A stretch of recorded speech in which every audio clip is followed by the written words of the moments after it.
সজ্জনগণ, মহন্তগণ, সুধীজন, জ্ঞানীজন, মান্যজন, শ্রদ্ধাশীলা ধর্মশীলা দেবী মূর্তি মাতৃগণ, সকল ভক্তচরণে বারংবার বন্দনাপূর্বক দণ্ডবৎ প্রণতি।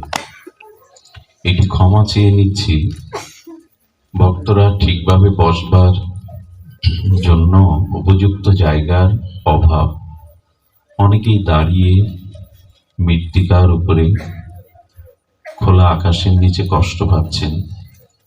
কর্তৃপক্ষের সেবকবৃন্দের পক্ষ থেকে একান্ত ক্ষমা প্রার্থনা করছি। কোনো অনুষ্ঠানকে দীর্ঘ করা উচিত নয়। এক ব্যাসাসনে ২-৩ জন আলোচককে এনে যারা শ্রোতার আসনে বসেন তাদের মানসিক কষ্টের কারণ হয়। তো সেজন্য ক্ষমা চেয়ে নিচ্ছি। আমি সংক্ষিপ্তই আপনাদের মানসিক অত্যাচার না করে সংক্ষিপ্ত অল্প কথার মধ্যেই ভাগবত বিশ্রাম রাখব।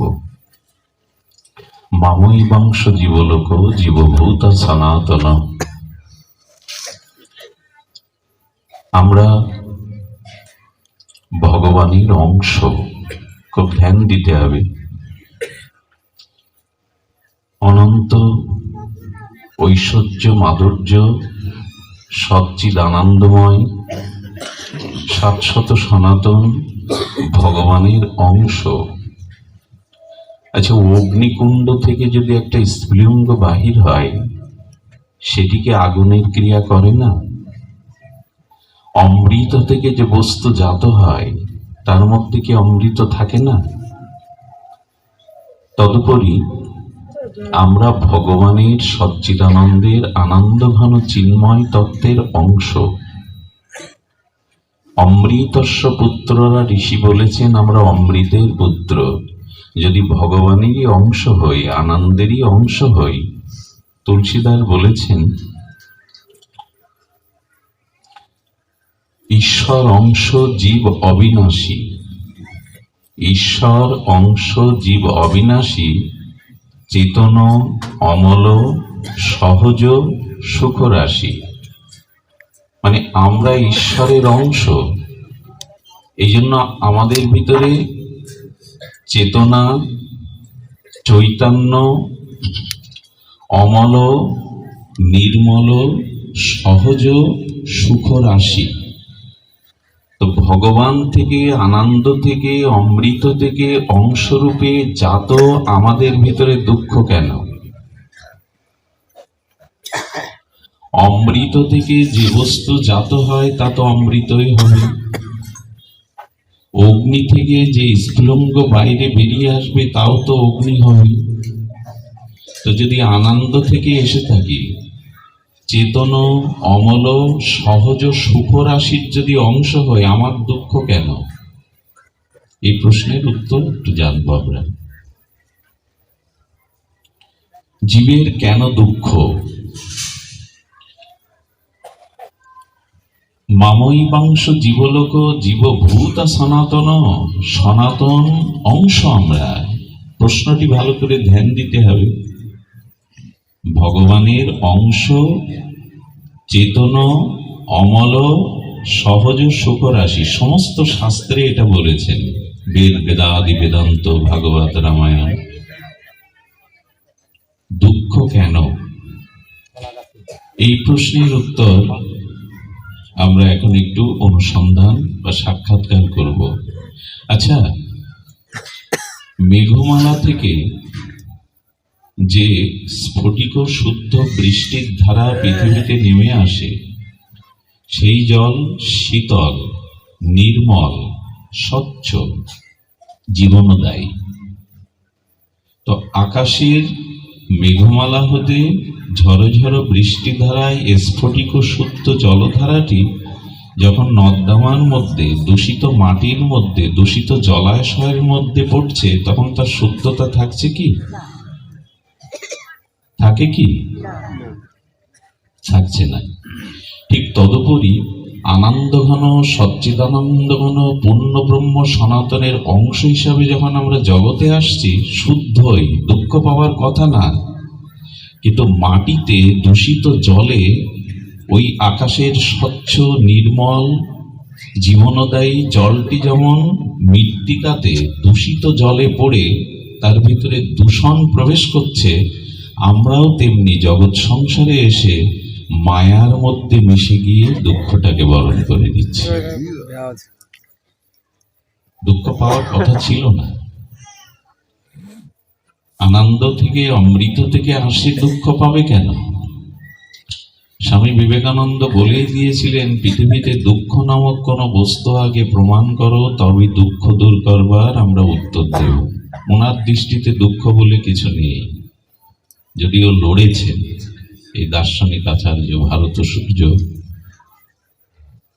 তো মায়ার সাথে সংযুক্ত হওয়া, আমি আমার মোহ আসক্তিতে যুক্ত হওয়ায় আমার মধ্যে দুঃখ প্রবেশ করেছে। ভগবান কাউকে দুঃখ দেয় না, ভগবান থেকে দুঃখ আসে না, সূর্য থেকে অন্ধকার আসে না, অমৃত থেকে বিষ আসে না।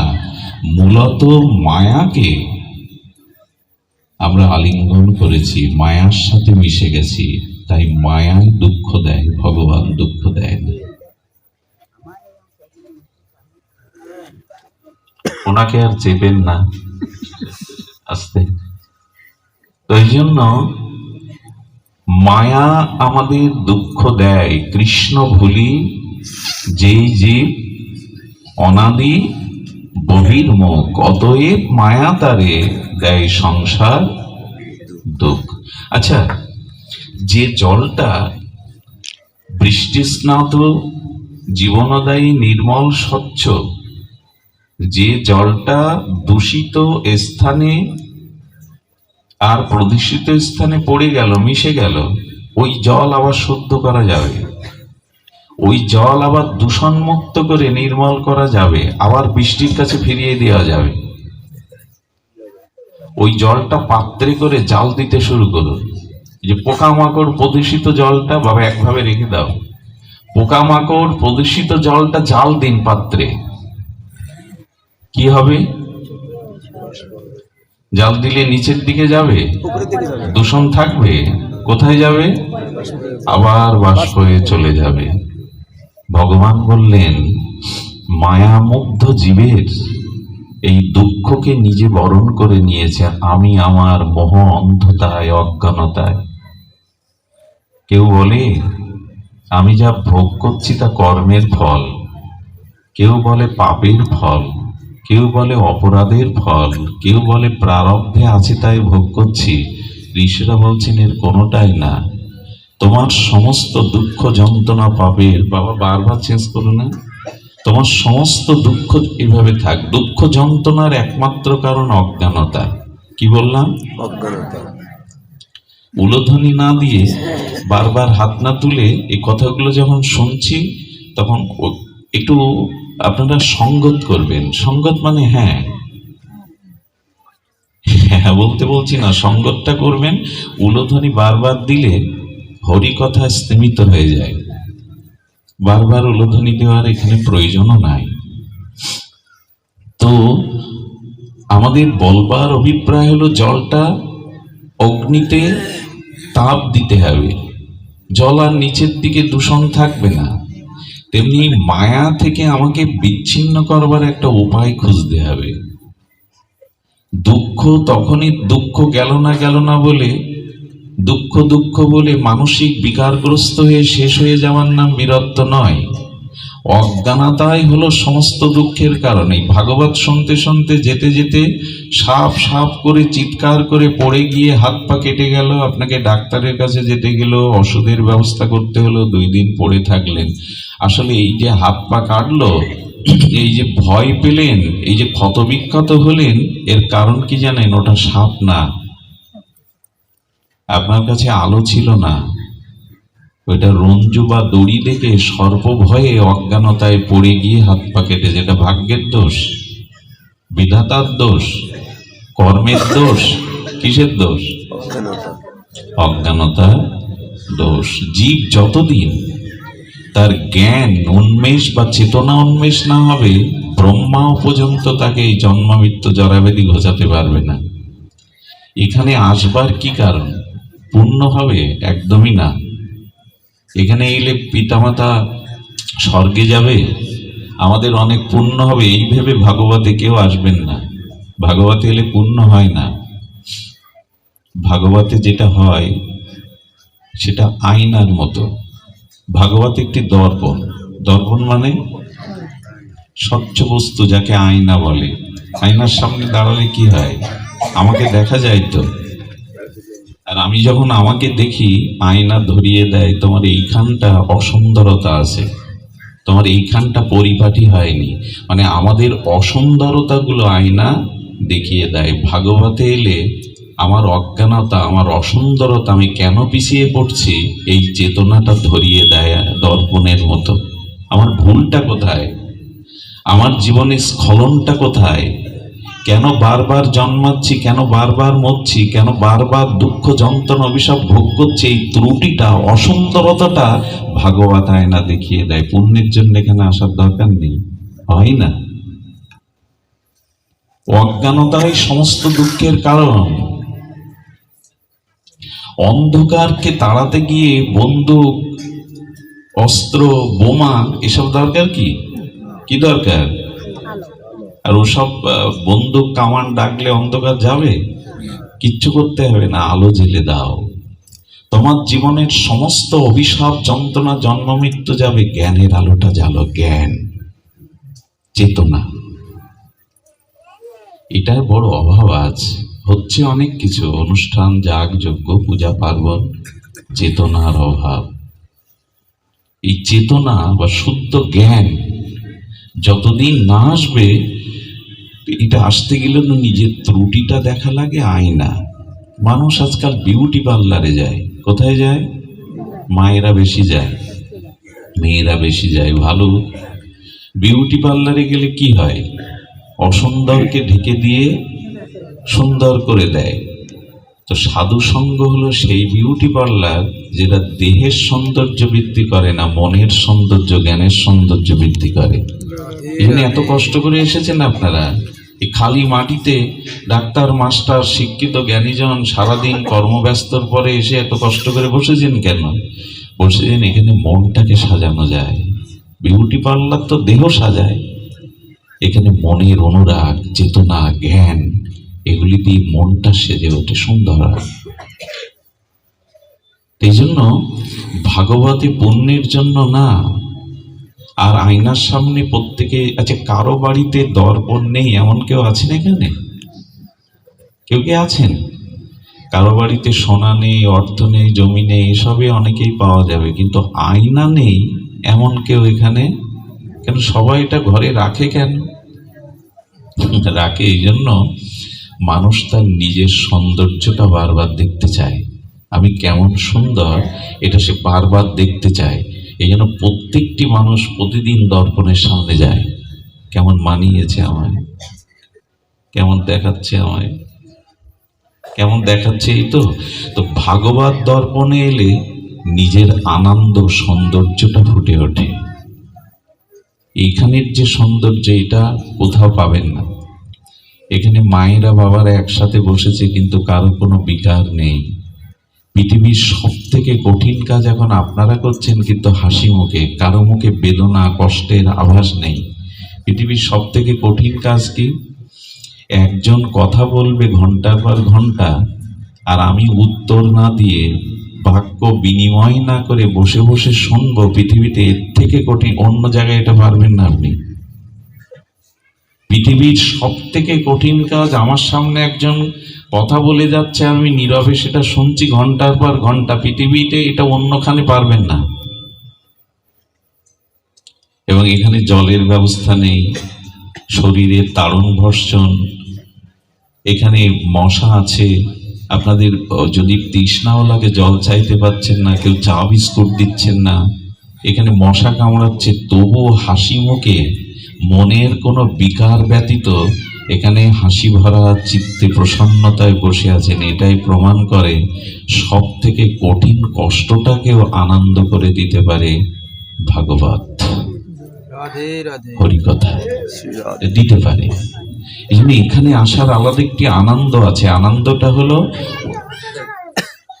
ওই দুঃখ হতে ত্রাণের জন্য জ্ঞান প্রয়োজন, কারণ জ্ঞানই চেতনায় আপনাকে মায়ামুক্ত করবে। জলটা জাল দিলেন, আগুনের তাপ দিলেন, দূষিত জল বাষ্প হয়ে শুদ্ধ হয়ে উড়ে গেল। এই চেতনাটা মায়ামুক্ত এনে দেয়। বিশুদ্ধ ভাগবত জ্ঞান মায়ামুক্ত এনে দেয়। তো সেটা কি করে আসবে? ভাগবতের একটি শ্লোকে সামান্য আলোচনা।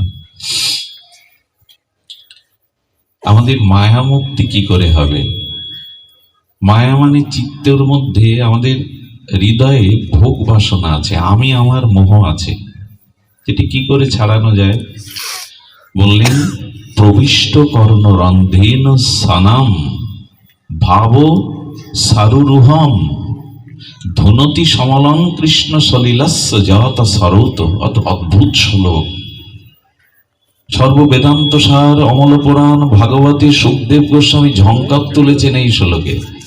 কি করে তুমি মায়া মুক্ত হবে? কি করে তোমার চেতনা জাগবে? শুনুন, একটু ধ্যান দিয়ে এই শ্লোকটি শুনুন। কি বলছেন? প্রবিষ্ট কর্ণ রন্ধেন সানাম। ভগবান বলছেন, তোমার কর্ণ রন্ধ হতে প্রবেশ করো। সানাম, আমার গুণগাথা, আমার মহিমাগাথা, আমার দিব্য মাধুর্যময় নাম রূপ লীলা কথা তোমার কর্ণরন্ধে প্রবেশ করুক। ফিডব্যাক আসছে, কমিয়ে দাও। তোমার কর্ণে প্রবেশ করুক। এই কর্ণে প্রবেশ করতে বলছেন। এই যেখানে এখন আপনারা দুকর্ণ উৎকর্ণ হয়ে ভগবানের কথা প্রবেশ করাচ্ছেন। প্রবিষ্ট কর্ণ রন্ধেন সানাম সারো ভাবুরুহম, আমার মাধুর্যময় নামরূপ লীলা কথা কর্ণে প্রবেশ করুক। এতে কি হবে? এই যে হরি কথা আপনাদের কর্ণদয় দিয়ে, কর্ণমূল দিয়ে প্রবেশ করতে, তাতে হবে কি? পরের লাইনে সুখদেব গোস্বামী তত্ত্বের ঝঙ্করে বলছেন, ধুনতি সামালং কৃষ্ণ। আহা, যদি আমার নামরূপ লীলা কথা শ্রদ্ধার সহিত কোন অনুভাববেদ্য নির্মল চরিত্র ভজনানন্দী শুদ্ধ চেতনময় সাধুর মুখে মুখনির্গলিত হরিকথা কানে যায়। কতগুলো উপাধি বলা হলো। সাধুকে, যে নির্মল, যার হৃদয়ে কোনো কামনা বাসনা মল নাই, যিনি শুদ্ধ চরিত্রের অধিকারী, যিনি নিজে ভগবানের ভজন আচরণ করেন, এ জাতীয় অনুভববেদ্য সাধুর মুখের হরিকথা যদি তোমার কান দিয়ে কর্ণরন্ধ দিয়ে প্রবেশ করে, গোবিন্দ বললেন ধুনতি। ধুনতি মানে ভগবান বলছেন, তখন ওই মায়া, অজ্ঞানতা, কামনা বাসনা আমি ধুয়ে দেব। কে ধুয়ে দেবে? কে ধুয়ে দেবে? ভগবান বলে আমি ধুয়ে দেব। ধুনতি শব্দটা বেশ আস্বাদনের। ধুনতি মানে ধুয়ে দেওয়া। আমি এক জায়গায় এই পাঠ করার পরে একজন বলছেন, পাঠ তো শুনছি 30 বছর, ধুয়ে দিল না তো কৃষ্ণ। আমরা কম শুনেছি? সারা জীবন হরি কথা শুনছি, তো ধুনতি ধুনতি বলছো ভাগবতে, ধুয়ে দিল কই?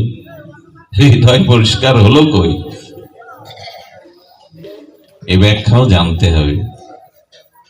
একবার এক গুরুদেবের পায়ে না শিরার যন্ত্রণা বা বায়ু মানে বাত রোগ ছিল। তো শিষ্য তেল মালিশ করত। তেল মালিশ করতে গেলে যে বিছানায় শ্রী গুরুদেব থাকতেন, ওটা তো তৈলাক্ত হয়ে যেত। ওই তেলটা প্রভুর বস্ত্রেও লেগে যেত। তো সাধুর আবার সাবান ব্যবহার করে না। ব্রজের মহাত্মারা সাবান ব্যবহার, বলে এটা ধুয়ে পরিষ্কার কর। ও যতবার ধুয়ে আনে, সে তেল কি আর ওঠে ধুলে? ঘি লাগানো কাপড়টা, তেল লাগানো কাপড়টা সহজে জলে চুবালে যাবে তো? আমার দশাও তাই। এত ময়লা জমেছে, তেল আর ওই ঘির মতো লেগে আছে, এত বছর শুনেও পরিষ্কার হচ্ছে না। বোঝা গেল কি উত্তরটা? আমাদের অনন্ত জন্মের কামনা বাসনায় তেল বা হলুদের মতো, ঘিয়ের মতো লেগে আছে। সে সহজে চোবালে যাবে? শুনতে থাকো হরিকথা। শুনতে শুনতে যদি কোনো সাধু পাও, তার গায়ের বাতাস লাগে, তার শ্রীমুখ নির্গলিত হরিকথা হৃদয়ে বেঁধে যায় বর্ষির মতো, তখন ওটা গরম জল দিয়ে কাচতে হবে। তেল মাখানো কাপড় শীতল জলে দিলে ও যাবে না, ওই দিন গরম জল পেয়ে যাবে, যাতে তেল ঘি চলে যাবে। সেই সাধুর সন্ধানের জন্যই পথ পরিক্রমা, বারবার ছুটে যাওয়া। কবে তার দেখা পাবো, তার সংস্পর্শে যাব, তার মুখে হরিকথা শুনবো। আমার মতো মাদিস জীবের মুখে হরিকথায় তেল ঘি কাপড়ের ময়লার মতো অন্তর যাবে না। অপেক্ষা করুন, এই সাধু সঙ্গ করতে করতে তার দেখা কবে পেয়ে যাবেন, তার মুখে হরিকথা কবে ভাগ্য হবে, যার একটি কথা হৃদয়কে মসৃণ করে দেবে। ধুনতি সমলং কৃষ্ণ, ভগবান ধুয়ে দেবেন, নিজে বলছেন, ধুয়েও দেয়। এখানে আমরা যতক্ষণ থাকি হৃদয়টা পরিষ্কার থাকে কিনা, কোনো কুচিন্তা, কোনো সাংসারিক বিকার আসে না, মাথায় কোনো বোঝা। তার মানে এটা প্রমাণ করে, আচ্ছা এখানে যদি রাজনৈতিক বক্তব্য দেওয়া যেত, এখানে কোনো ব্যক্তির মহিমা কীর্তন করা হতো, উনি আমাদের অমুক তমুক এই সেই, এরকম ক্রিয়া হতো কি? এই বাতাসে পরিমণ্ডলে এত শুদ্ধতা কাজ করতো? কোন রাজনৈতিক মঞ্চে কি এরকম পরিবেশ পেয়েছেন কেউ? যাত্রার পূজার মঞ্চে, দুর্গা পূজার প্যান্ডেলে, ওখানে তো হরিকথা নাই, ওখানে ভগবানের নাম রূপ কীর্তন নাই, ওখানে ব্যক্তি বিশেষের কীর্তন করা হচ্ছে, সরকারের কীর্তন করা হচ্ছে। এই জন্য ওখানে স্থিরতা থাকে না, চিত্তশুদ্ধির উপায় থাকে না। এইখানের বাতাসটা এখন এমন, এর মধ্যে যারা ঢুকবে তাদের চিত্তে আর অশুভ চিন্তা কিছুক্ষণের জন্য আসতে সুযোগ পাবে না।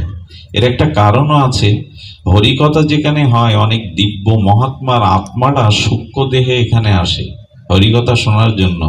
ওদের কারণে এখানের পরিবেশটা, বাতাসটা এত নির্মল হয়, আমার কারণে না। হরিকথা হলে অলক্ষ্যে অনেক দিব্য আত্মারা নেমে আসে হরিকথা শুনতে। আরে সাধু মহন্ত মনি ঋষি না। গোবিন্দ বললেন, আমার কথা হলে আমি রাধারানীকে নিয়ে একপাশে দাঁড়িয়ে শুনি। আমার কথা যেখানে হয়, হনুমান কোনো না কোনো রূপে এসে পেছনে বসে হরিকথা শোনে। ওদের কারণেই পরিবেশটা এমন হয়। এই জন্য এই এরিয়ার মধ্যে আসতে হবে। শুদ্ধ সাধু সঙ্গের, আমি বারবার শুদ্ধ কথাটা উচ্চারণ করছি, সাধু সঙ্গ করলেই হবে না, বিশুদ্ধ সাধু সঙ্গ চাই। যে সাধু চরিত্রবান, নিষ্কপট, ভজনানন্দী, আমার থেকে শতগুণ বেশি ভজন করেন, যিনি অর্থের লোভে, প্রতিষ্ঠার লোভে ভাগবত খুলে বসেন না, এ জাতীয় নির্মল চরিত্র ভজনানন্দী সাধু সঙ্গ যদি কখনো জীবনে একবার পান, কাজ হয়ে গেল। আচ্ছা, পরশপাতর লোহাতে ছোঁয়ালে 2 ঘন্টা পর শোনা হয় কি? কখন হয়? সূর্য উদয় হলে অন্ধকার দূর হতে দেরি লাগে কি? তো লব মাত্র সাধু সঙ্গে সর্বসিদ্ধি হয়। কি বলছেন? লব মাত্র সাধু সঙ্গ করলে সর্বসিদ্ধি হয়। আমরা কত জীবনে করলাম, কত মাস, কত বছর। তার মানে এখনো সেই সঙ্গটা হয়নি, তবে হবে। পথে উঠেছেন যখন, পরিক্রমার পথে পড়ে থাকলে, আপনি চলতে না পারলে যারা চলছে তারা আপনার হাত ধরে নেবে, পড়ে তো পথে আছে।